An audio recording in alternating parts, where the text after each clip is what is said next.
Assalamualaikum warahmatullahi wabarakatuh. Kami dari kelompok 3 akan mempresentasikan uji efektivitas dan karakterisasi komposit tanah andisol atau arang tempurung kelapa untuk absorpsi logam berat besi.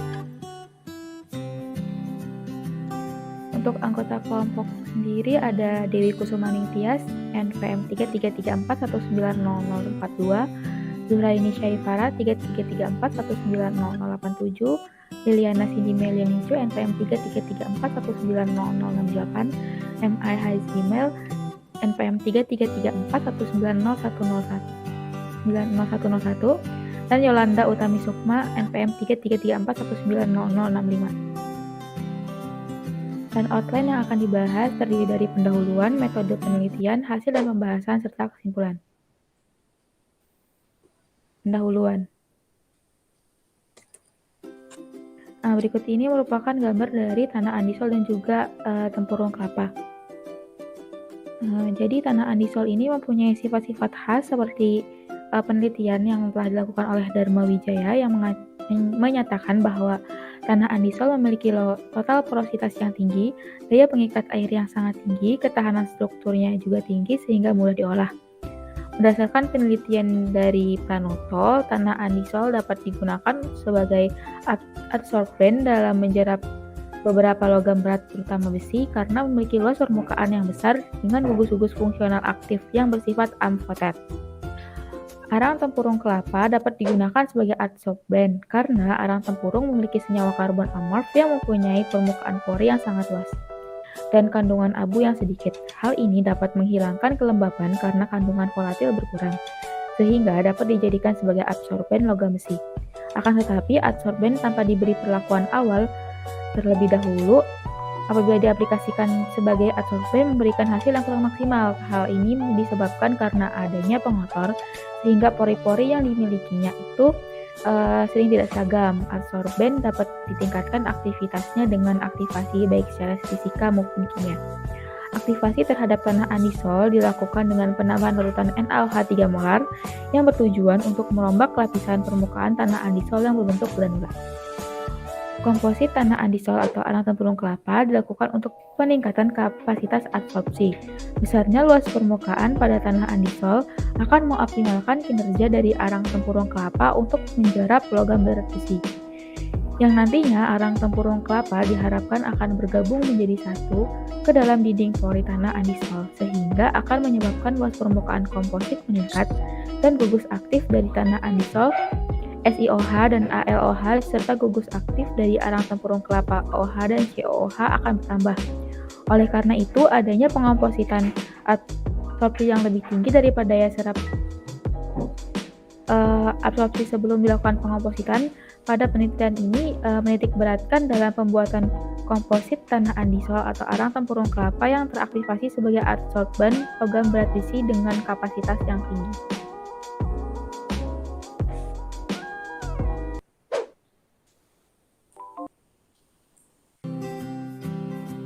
Lalu yang kedua adalah metode penelitian. Adapun bahan-bahan yang digunakan dalam penelitian ini antara lain tanah andisol Gunung Lawu pada ketinggian 1.200 meter di atas permukaan air laut, lalu ada air tempurung kelapa Klaten, natrium hidroksida, asam klorida, asam asetat, natrium asetat, asam nitrat, amonia, kertas saring, kertas pH indikator universal, serbuk kalium klorida, dan juga serbuk glisin. Sedangkan peralatan yang digunakan ialah Atomic Absorption Spectroscope, Surface Area Analyzer, Fourier Transform Infrared, X-ray Diffraction, dan Scanning Electron Microscope. Pada pembuatan tanah andisol ini terdapat 3 langkah. Yang pertama, preparasi adsorben, lalu yang kedua, aktivasi adsorben, dan yang ketiga adalah uji efektivitas komposit tanah andisol atau arang tempurung kelapa. Pada yang pertama, yaitu preparasi adsorben, langkah pertama adalah tanah andisol dicuci dengan air lalu dikeringkan.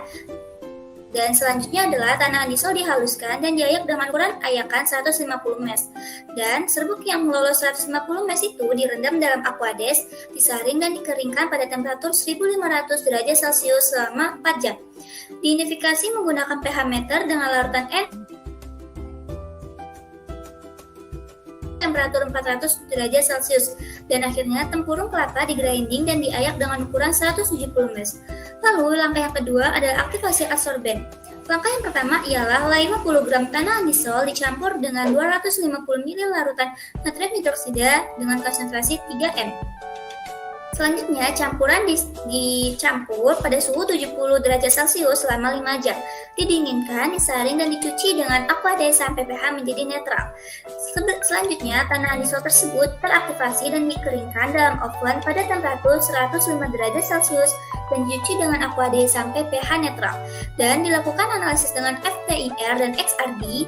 Selanjutnya, siapkan 50 gram tempurung kelapa direndam dengan 100 ml larutan asam klorida 4 molaritas selama 24 jam. Dan larutan rendaman tempurung kelapa disaring dan dicuci dengan aqueous. Selanjutnya, karbon aktif yang dihasilkan dikeringkan dalam oven pada temperatur 110 derajat Celcius dan didinginkan. Selanjutnya, dianalisa dengan FTIR dan XRD. Selanjutnya adalah langkah yang ketiga, uji efektivitas komposit tanah andisol atau arang tempurung kelapa. Langkah yang pertama adalah 0,1 gram komposit tanah andisol atau arang tempurung kelapa ditambahkan 10 ml larutan middle besi Fe 6 ppm dengan variasi komposisi dalam persen 100 banding 0, 75 banding 25, 50 banding 50, 25 banding 75, dan 0 banding 100. Lalu menggunakan variasi kondisi pH larutan dari 1 sampai 6. Lalu dilakukan shaker dengan variasi waktu kontak 5, 10, 15, 20, 25, 30, 35, 40, 45, 50, 55, dan 60 menit. Campuran yang diperoleh disaring dengan kertas saring. Lalu, larutan yang diperoleh diukur volume sesudah adsorpsi dan diukur konsentrasinya logam besi dengan AAS. Setelah itu diperoleh komposit pH dan waktu pada kondisi terbaik, maka dilakukan absorpsi logam besi dengan komposit tanah andisol atau arang tempurung kelapa.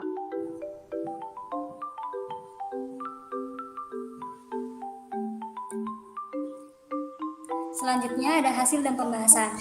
Yang pertama adalah pengaruh aktivasi tanah andisol dapat diamati dengan menggunakan spektra FTIR. Berdasarkan spektra FTIR, tanah andisol sesudah diaktifasi akan mengalami pergeseran bilangan gelombang dari 3.446 cm/min1 menjadi 3.423 cm/min1 yang menunjukkan serapan OH stretch dengan mengalami pelebaran puncak. Hal ini menunjukkan pada spektra FTIR bahwa aktivasi telah melarutkan pengotor sehingga menghasilkan vibrase yang kuat dengan panjang gelombang 574 dan 1000 cm/min1. Selanjutnya, analisis terhadap kandungan mineral tanah andisol dilakukan dengan menggunakan XRD, di mana hasil dari XRD dari tanah andisol menunjukkan adanya kandungan beberapa jenis mineral, diantaranya gypsite, olefin, morilonit, kaolinit, dan feldspar, yang dibuktikan dengan munculnya puncak-puncak difraksi pada 2 theta. Munculnya puncak baru terjadi karena telah larutnya pengotor akibat proses aktivasi. Larutnya pengotor akan membuka pori-pori pada permukaan tanah andisol dan menyebabkan struktur mineral penyusunan berubah. Selain itu, terjadi penurunan intensitas dari masing-masing kandungan mineral, menunjukkan bahwa struktur kristal menjadi kurang teratur atau amorf. Selanjutnya adalah kesimpulan. Next. Kesimpulan poin pertama adalah proses aktivasi tanah andisol dan arang tempurung kelapa dapat melarutkan pengotor yang ada pada material. Yang poin kedua adalah komposit adsorben tanah andisol atau arang tempurung kelapa dapat mengabsorpsi logam Fe dengan kondisi terbaik pada komposisi tanah andisol atau arang tempurung kelapa 75:25. Poin yang ketiga adalah kondisi terbaik pada pH 5 dan waktu kontak selama 30 menit dengan kapasitas absorpsi sebesar 0,5 mg/g dan presentasi absorpsinya 91,57%. Dan poin yang terakhir adalah jenis isoterm absorpsi komposit adsorben kondisi terbaik terhadap logam Fe mengikuti sistem isoterm Freundlich dengan kapasitas absorpsi sebesar 0,90 mg/g. Dari kami, mohon maaf bila terdapat kesalahan. Wassalamualaikum warahmatullahi wabarakatuh.